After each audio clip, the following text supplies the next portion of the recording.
So that's true. Um,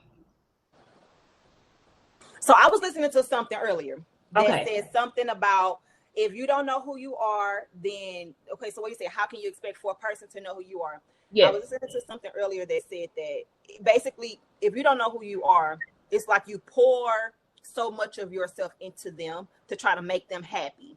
And then you're giving them all of this, like you're doing all of this stuff to make them happy. You're not really doing anything to make you happy.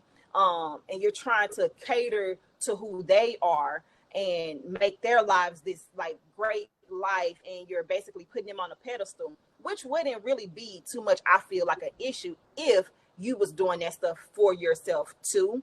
But sometimes, like in relationships, if you don't know who you are, I think it's easy to hide behind doing so much for your partner or the person that you're in a relationship with, because of the lack somewhere else, the lack in where the lack in knowing actually like who you are as a person.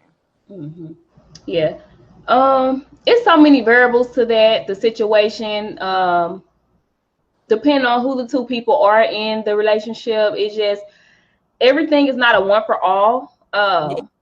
Because I believe you will always forever be finding yourself. Mm-hmm. So I don't necessarily like to tell people, you know who you are yet? All right, go get in a relationship. You don't know who you are yet? All right, don't get in a relationship. I don't necessarily like to put it like that, because you will always be forever changing and forever finding yourself. So when you're in a relationship, the goal is not for you to find out who your person is as far as purpose and all of that. The goal is to see if you're compatible.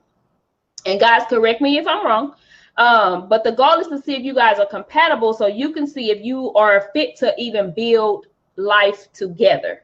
So, I don't think you need to be going in with the mindset that I need